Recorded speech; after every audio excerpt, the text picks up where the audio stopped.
બધાને ભીખુભાઈ કુમારના રામ રામ. અમે બેઠા હતા અને એની મારી પાસે ચર્ચા થઈ કે માણસ કેવો હોય, કે ભાઈ માણસ ઉદાર હોવો જોઈએ, ઉડાવ ન હોવો જોઈએ. ઉદારમાં અને ઉડાવમાં બહુ ફરક છે. ઉડાવ માણસ બરબાદ થઈ જાય અને ઉદાર માણસનું નામ રોશન થઈ જાય. એવું જ માણસ કરકસરો હોવો જોઈએ, કરકસર હોવી જોઈએ, પણ કંજૂસ ન હોવો જોઈએ. કરકસર છે એ ત્રીજો ભાઈ છે, પણ કંજૂસાઈ છે એ તો માણસને માણસ તરીકે જીવન જીવવા નથી દેતો. એવી જ એક વાત, એક ગામની માલપા એક ભાઈ રે, પોતે પોતાની પત્ની અને એનો એક દીકરો ત્રણેય રે, પણ અતિશય કંજૂસ, એટલે લોભીની પારાકાષ્ઠા, કે અતિશય લોભ. અને અતિશય લોભી જે માણસ હોય એને કોઈની હારે સંબંધ ન હોય, એ કોઈ હારે સંબંધ ન રાખી શકે. કારણ કે કોઈ પણ સંબંધમાં તો ગહાવાનું જ હોય ને. એ આને પોહાણ ન થાય. એ કોકની ત્યાં ચા પીવા જાય તો પણ વિચાર કરે કે મારે પાવો પડશે, એટલે કોકની ત્યાં ચા પણ પીવા ન દે.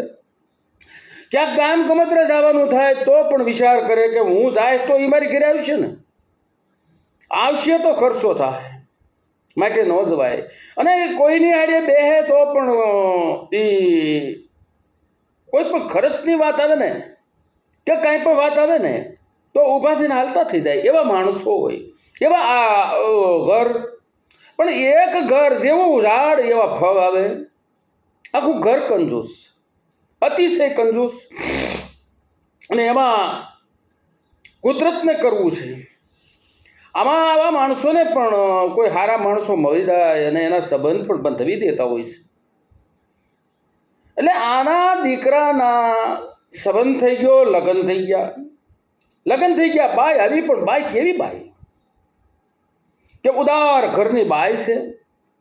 અને એટલી બધી હોશિયાર અને એટલી બધી પાવરફુલ બાઈ છે કે સામેના માણસને મુખની રેખા જોવે, મોઢાની રેખા જોઈને સમજી જાય કે આના મનમાં હું વિચાર હાલે છે.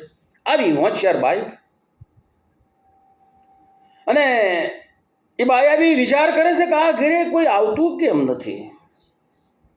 પોતાને ખબર પડે છે, જેમ જેમ દિવસ થાય એમ તો ખબર પડે કે ભાઈ આપણી ઘરે કોઈ આવતું નથી, આપણે કોઈ ત્યાં જતા નથી.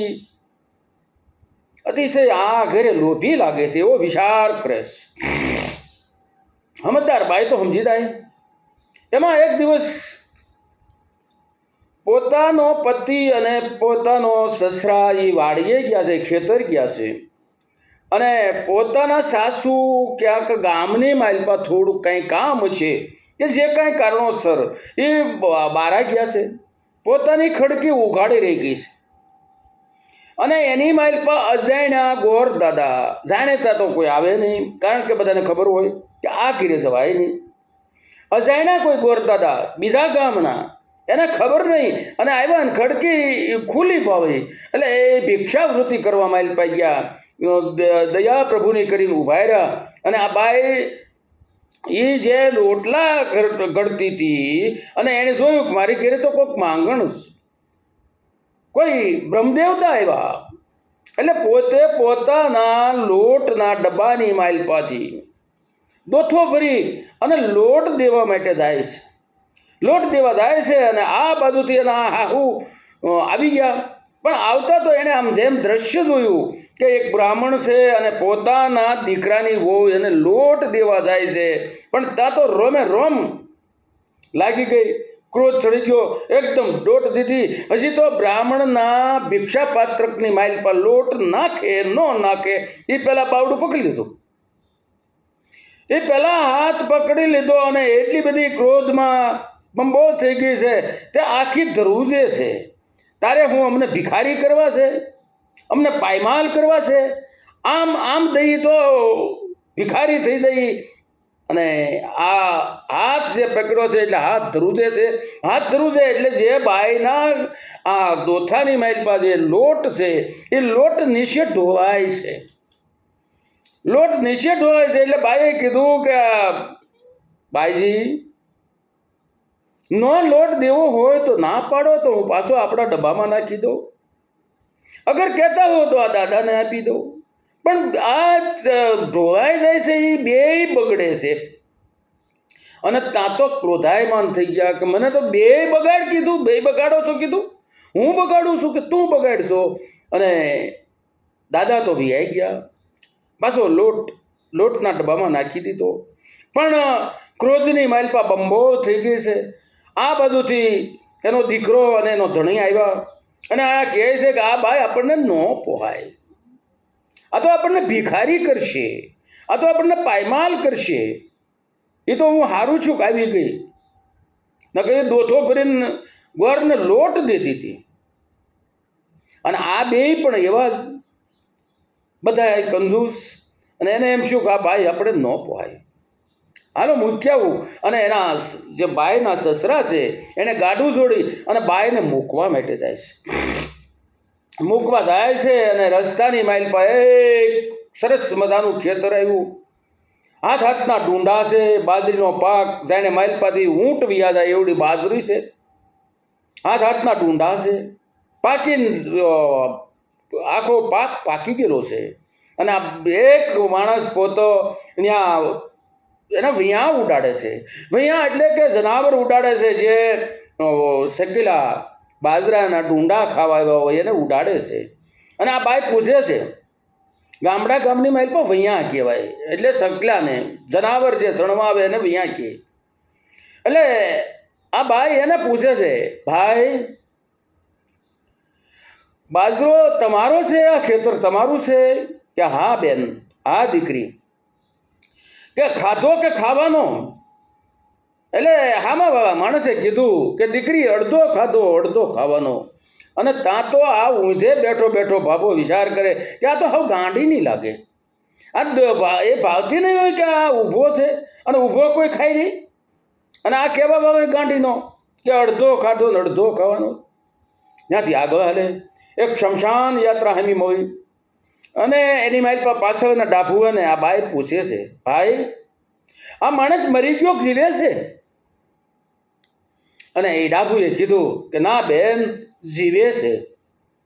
અને આ બાપો વિચાર કરે કે આ તો હાવ ગાંડીની નાના આમાં મળે એ ગાંડીના કોઈ જીવતાને પાવવા જતા છે. અને આ પૂછે છે કે મરી ગયો જીવતો? એ પોતાના વેવાઈની ઘેરે ગયા અને જેને કીધું કે આ તમારી દીકરી અમારે ન પોહાય, તમારે ઘેરે રાખો. અને દીકરીના માવતરે પૂછે છે કે ભાઈ મારી દીકરીનો વાંક ગુનો શું એ તો કયો. અને એણે કીધું કે મારા ઘરનાને એણે કીધું કે તમે બે બગાડો છો. દીકરી એનો બાપ પૂછે છે કે દીકરી આવું તે કીધું? કે હા બાપુજી. કારણ એણે આખી બ્રાહ્મણને જે લોટ દેવા થતી હતી એની આખી વાત કરી કે આને કહે છે કે ભાઈ આમાં હું ખોટું કીધું?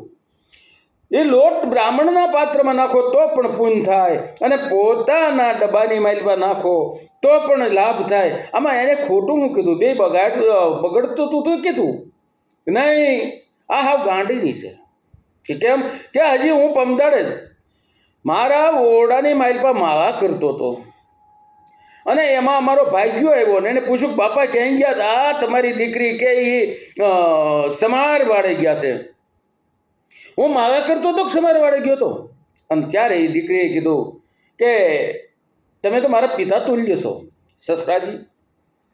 તમે ત્યારે હું વિચાર કરતા હતા? વિચારો, તમે ત્યારે એવો વિચાર કરતા હતા કે આ કોહ જે હાંધવા દીધો છે એ સમારે એ હાંજ્યો છે કે નહીં હાંજ્યો હોય, નકર આપણો રજકો હુકાઈ જાય. આવો વિચાર કરતા હતા? કે હા. કે તો તમે સમારવાડે ગયા કહેવાય કે શું કહેવાય? અને બાપાને એમ ચૂક વાત સાચી છે, પણ એણે કીધું કે તો આ બાજરાની આવતા હતા ત્યારે એક બાજરાનું ખેતર હતું અને ત્યાં એ બાજરાના ખેતરોને પૂછતી હતી કે ખાધો ખાવાનો. હવે આ ઊભો છે એ એમ નહીં ખબર હોય. અને તોય હામાં વગાઈ કીધું કે અડધો ખાધો. અને ત્યારે કહે છે કે વેવાય તમે સમજ્યા નહીં. કારણ કે એની ઉપર અગાઉ જે પૈસા લઈ લીધેલા હોય એ બાજરો 200 મણ 300 મણ થાય એમ હોય અને એના અડધા પૈસા અગાઉ કોઈ પાસે લઈને વાપરી નાખ્યા હોય અને એ બાજરો આવે ને ત્યારે પહેલો દઈ દેવો પડે, એટલે એ અડધો ખાઈ મેલ્યો કહેવાય. અને આને વાત સાચી વાત વાત સાચી છે. અને તો એ કહે છે કે કોઈ મરેલાને બાળવા થાય અને તઈ આ એમ કહે છે કે વેવાય ત્યાં તમારી ભૂલ છે. કારણ કે જે માણસ પોતાની ઘરે કોઈ પણ આશા લઈને આવે એને નિરાશ ન કાઢ્યો હોય, જે માણસ ગમે એને મદદરૂપ છો હોય, જે માણસે સદા વ્રત ખોલ્યા હોય, જે માણસે પરબ બાંધ્યા હોય, એવા માણસ એ ગુજરી જાય. માણસ માત્રને ગુજરી જવું પડે પણ એનું નામ અમર થઈ જાય અને એ મરતો નથી. એ માણસને મર્યો ન કહેવાય, એ ટાણે યાદ આવે એવો માણસને મર્યો ન કહેવાય. પણ તમારી જેવા કોઈ દી કોઈને પાણી ન પાયું હોય, કોઈ દી કોઈને ઘરે કરવા ન દીધો હોય અને એ બીજે ઘરે એને કોઈ ઓળખતું ન હોય, એવા મરી જાય એને મરી ગયા કહેવાય. તો આપણે તમારો અને મારો મેળ ન પડે.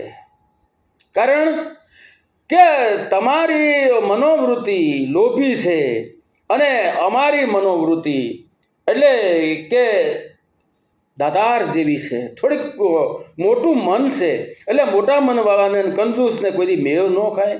તો હવેથી તમારા અને મારા જય સીતારામ એમ કરી અને પોતાના વિવાહને ભવાવે છે કે મારી દીકરીને તો જે થવું છે થાય. જય માતાજી.